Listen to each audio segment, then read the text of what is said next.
Knoxville, Tennessee. This is the mom-daughter murder case. Remember this? The sentencing today for Robin Howington.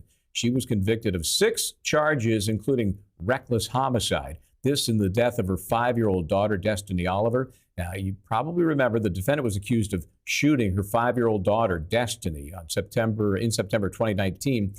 She was taken to the medical center, but she later died. Howington faced 6 charges, including murder and tampering with evidence. Also charged with a number of alibis because her stories just kept changing. First, she said a stranger entered the home, shot her daughter, and then left in a white Chrysler 300. Later, she changed that and said no, Destiny's father shot the little girl before getting away in a black Chrysler 300.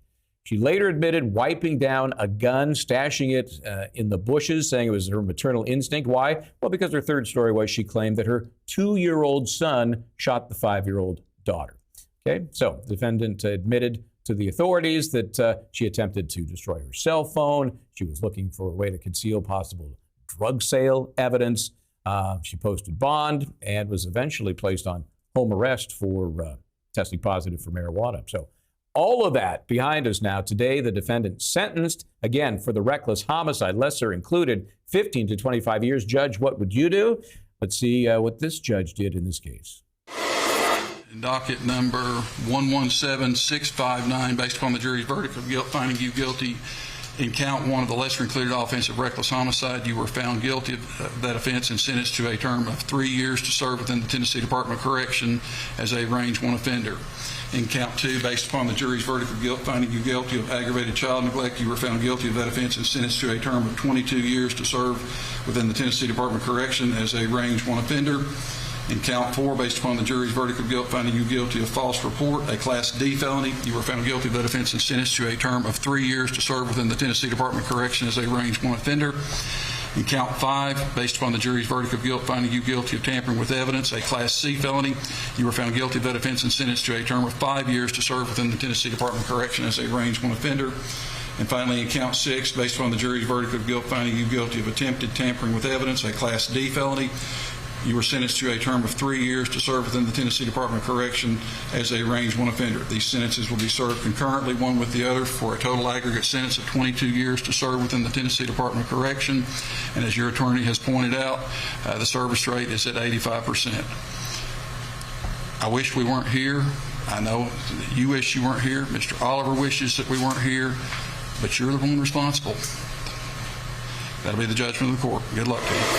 Okay, I'll do the math as the judge did for you there. A total of 22 years. She was looking at 15 to 25, so the judge going a little bit on the higher side. And you could tell she was, broken up there. But during the course of this recitation, she was, actually, there was some waterworks there. So with me still, Dr. John and also Katherine Lizardo. So Dr. John, what do you make of this whole shifting of story A to story B to story C? And then how we see her, react to the sentence today.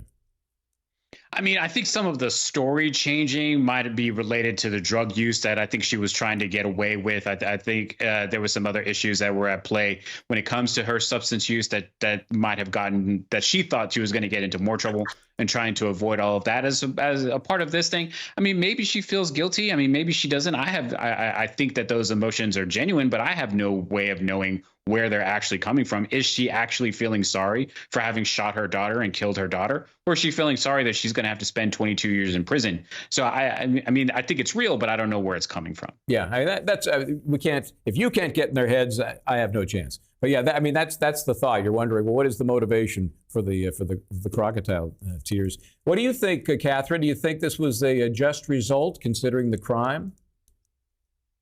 I think it's a just result because of the changing of stories that happened as you explicitly and detailed it. Also, it's a just result for her 2-year-old son. Let's remember, she was blaming him for the shooting. And when we were covering this, the testimony that came out that her 2-year-old son supposedly got a stool, picked it up and walked to her closet and then got the gun and walked back down as she was watching all of this unfold. And we were saying that's a superhuman 2-year-old, and to blame it on your 2-year-old son who might grow up thinking that he shot her sister. The story's got more elaborate. It was amazing. Mm-hmm. Well, 22 years from Ms. Howington. So, hey, guys, I got to thank and excuse Dr. John and Katherine Lizardo. Of course, guys, go off, have a great weekend. Good to have you along. I'm Michael Bryant.